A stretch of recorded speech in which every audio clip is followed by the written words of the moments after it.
we're reading this book this weekend. Hello, my name is Michaela, this is Meekela Reads. I like to read books sometimes and I make videos about it. And this weekend I'm making a video about reading this book. This is the second book in the Crescent City series by Sarah J Maas. The first one is here. I liked it a lot. I have read already 100 pages of this, so I am up to chapter 9 of this book already. I have some problems, but we'll talk about that later. Am I going to try to read 800 pages in 2 days?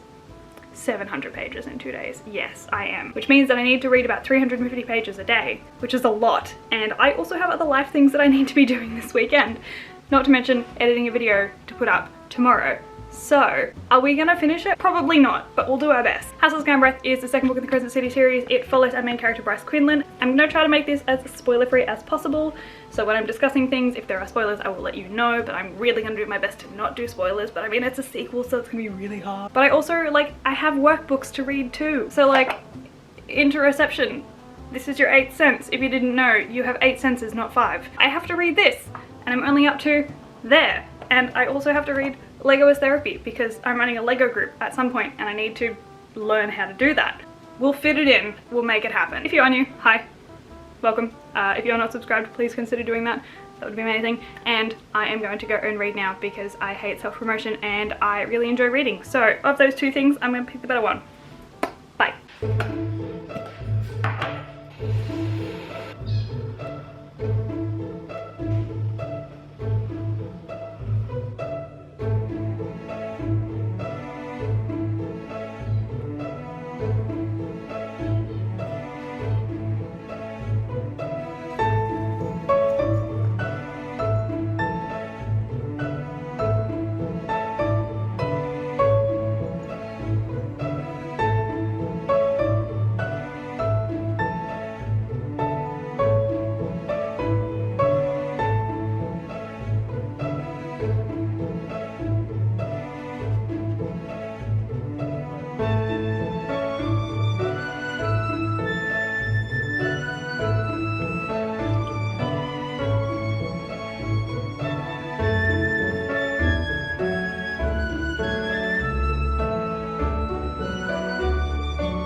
I think I'm reading this with much more of a curious lens rather than just ingesting the story this time around. And I think it's because I am learning with Sarah J Maas that she doesn't put anything in these books without meaning. So I'm picking up on all of the little things that seem like oddly normal, because I don't think that oddly normal belongs in this book right now. So there's a few things that are a bit sus that are happening that I'm just keeping my eye on.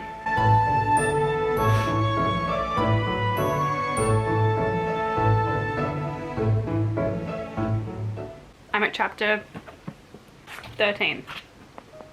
We're on 13. So already within the first 90 pages, we got the incest jokes started again. I don't know what it is with Sarah J Maas and her need for Faye to be incest. It was laughed off and it wasn't serious, but still it was there. We also learn a little bit more about mates in this, which I found really interesting because the difference between this book and the other Sarah J Maas books is that the other creatures aside from the Fae are much more prominent in Crescent City. And so we learn that the Fae have their mates, and then that's a bond that goes deep in the marriage, which is typical of all of the other books. But there's also other creatures in this that have mates as well. So she hints to the fact that the angels have mates, but it's nowhere near as serious as the Fae mates. And the wolves have a similar one to the Fae. So it's a whole thing. But we have kicked off and it's kind of been swept under the rug a little bit from where I'm up to, but in basically the first probably 4 chapters we start to get the hint of what the new conflict is going to be in this book. It's another mystery. It's still involving Danica and her lack of communication with everyone else. However, there is a thrown in element that I hate because it basically alludes to a miscommunication trope, or an unnecessary rule that's basically miscommunication trope. It just frustrates me because I know that it's going to be one of the main romance plot points and I can't stand it. So we'll see if it improves and if it gets better and if Sarah J Maas has broken the mold of miscommunication tropes, but I hold low hopes. at this stage. I'm at page 150 now, so I have another 300 to get through today, but I also need to edit a video, and I also really want to play Pokemon because I bought Pokemon the day it came out, and because I've been uploading twice a week, I haven't really had time to do anything, including reading, and I haven't played Pokemon. I think I've played like a total of maybe an hour and a half, and the intro for this one is incredibly long, so I'm gonna do that as well, just to, you know, give myself some time to do other things that aren't reading. But for now I am going to keep reading this and try to make it through this monstrosity of a book. Also, it was pointed out to me that on the cover, Hunt has Jelly Jubilee right here. Which I thought was adorable and hilarious because it took me so long to find it. I knew that it was there, but I couldn't figure out where. It's also incredibly easy to read. Like, that 50 pages I've really only been reading for like half an hour, if I'm gonna be honest. So another thing I'm really enjoying is the banter and the dialogue. That is a strength, and it is very engaging, and there's a lot of it, so I love that in a book. But I'm gonna finish my coffee and I'm gonna keep reading, and I will touch base with you guys later.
Good morning.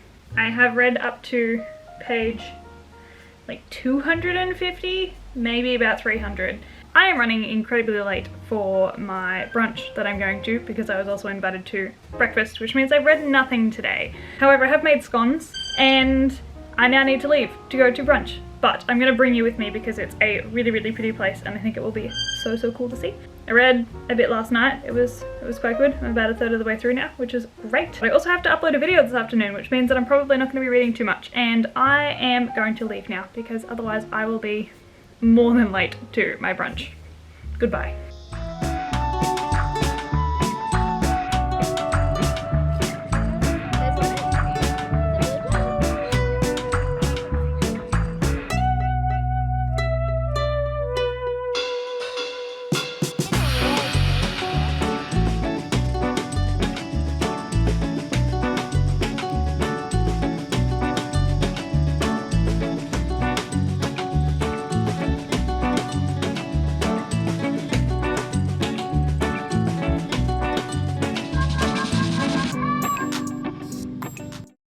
Good afternoon. We are finally dealing with the garden.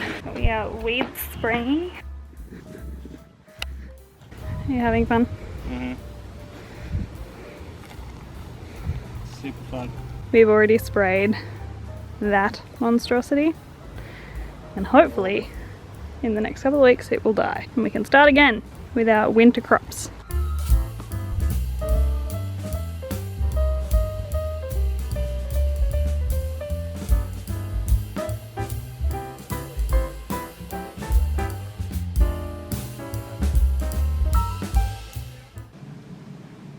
Okay, she has done no reading today, which, are we surprised? Not in the slightest. But we did finish a different book last night.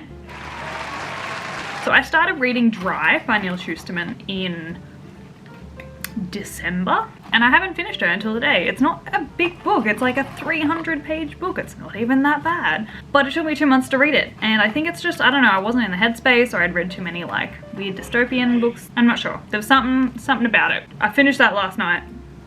I'll tell you about it in my wrap up for the month, but for now I'm actually eating Hungry Jack's. It is Hungry Jack's night. We don't have a night every week. I wanted Hungry Jack's, and I get the chicken burger, take the chicken off, give the chicken to Jared, and I eat chips on a burger. So good. Alright, what else has she done today? We have edited and uploaded a video today. That's something we've done. It's my favorite books of all time. Go check it out if you want to, if you're interested in what books I like to read. We have also been to the park, caught it with some friends. That was fun. Weeded the garden, and by weeded I mean we poisoned the weeds in the garden. That's been on my to-do list for weeks. But no reading of House of Sky and Breath, which is why we're here. Literally half of this vlog hasn't been reading the book that I made the vlog to read, which means that this will extend a little bit further. However, I'm gonna throw it to future Michaela at the end of this clip to update you on her progress of the book, either at 3/4 of the way or finished the book. Haven't decided which one yet, but I'm not done yet with like other stuff because I have a few things like housekeeping stuff to update everyone on. So as of March this year, I will be uploading once a week, and that once a week I think at this stage might be Mondays, just to give me enough time to film and then edit the videos throughout the week, because 2 videos a week on top of full-time work and on top of all of the other hobbies that I have, I don't have time to do anything. I haven't seen Jared, I haven't read as much as I wanted to, and I think it's because I just don't have time to read or like play games or anything like that, because I'm too busy editing all of the videos to give to you guys. And I'm noticing that the quality of the videos either isn't good if it comes out quickly, or I don't sleep to get the quality good to get it to you quicker. There's no in between. So yes, weekly videos as of March. Anyway, I have some like exciting videos, and it means I don't have to do like heaps of vlogs. I love doing vlogs like more than anything, but I just have some themed ones that I want to do coming up. So that's where we're at with YouTube. We're about to hit 800. Future Michaela might hit 800. That's again wild.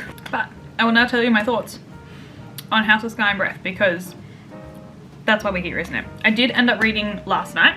What do we get up to? Page 260. It's like chapter 23. I am enjoying it. As with the first one, the main plot of this one is kind of like mystery based.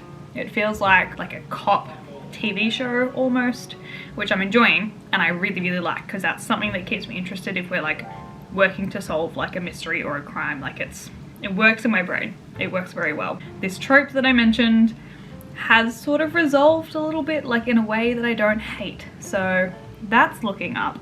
But they do have this like top secret mission that they're currently on that means that if the information is leaked that they're a part of this, they will be executed. No questions asked. And they keep telling people about it. So there's like 10 people at this point that know about this mission that they're on, and that they need to solve the mystery and like finish this mission, and like lives are at stake and they can change the world if they figure it out. But they just keep bringing people in, and some of them are side characters that we know and we already love, but I still just don't trust them because we don't know enough about them. In saying that, I do also really like some of like the unlikely friendships that are forming between some of the characters. And as with the first one, Adis is like, he's one of the best. I love him. His cat and demon form, I don't mind either one. He's just here to stir the pot, but also be the wise oracle person who gives them some of the answers. I don't know why he can't just tell them. He's told them so much information already. Why can't he just tell them? Anyway, we're about a third of the way through House of Sky and Breath. I'm enjoying it. I will keep reading it tonight. However, I also need to spend time editing a video. I honestly feel like I'm working 2 like full-time jobs here, doing YouTube and a full-time job. But that's where I'm at for today. It has been a hectic day, but that's okay. I spent time with people that I love, and I spent time doing things that are productive to my life that aren't reading. Wild concept. I'm gonna throw it to future Michaela now to tell you more about the book that she's read. So current Michaela signing off. Enjoy the video. Have a lovely night. Bye.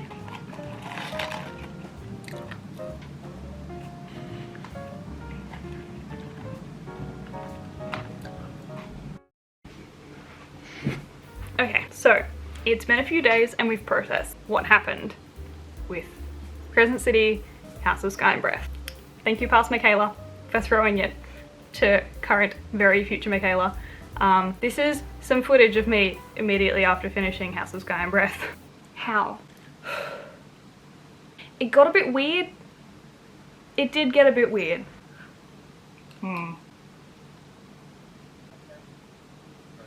Hello. I've just finished my book.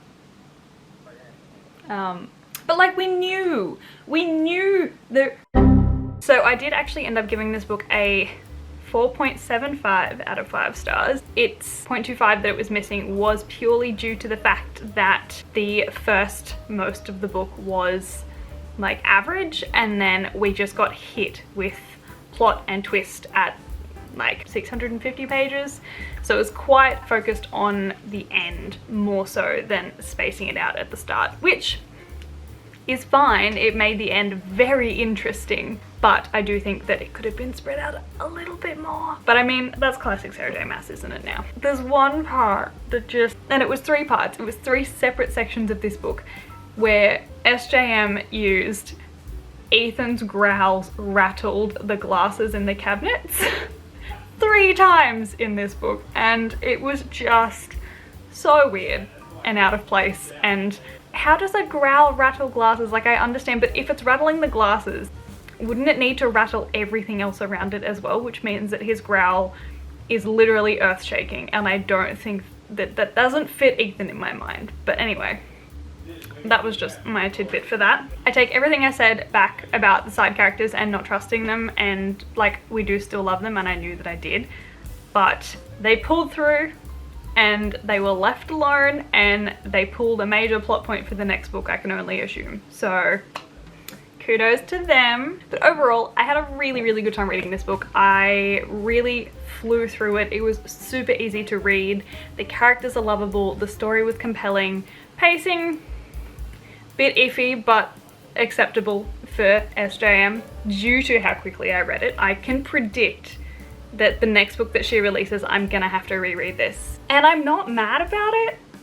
Like, I'm actually quite excited to jump back into this again at some point. And I do think that I rated this slightly lower than Crescent City, because the first Crescent City kind of came out of nowhere, and it just had this appeal to it that this book obviously continues. And again, like, up until about 2/3 of the book, I really felt like this was like, oh, it's an average like second book. It's a setup for the next one. It's kind of like a plot point, bring in purpose book, but it wasn't at the end. So the end redeemed it to an extent, but overall 4.75. But thank you so much for watching. I hope you enjoyed the video.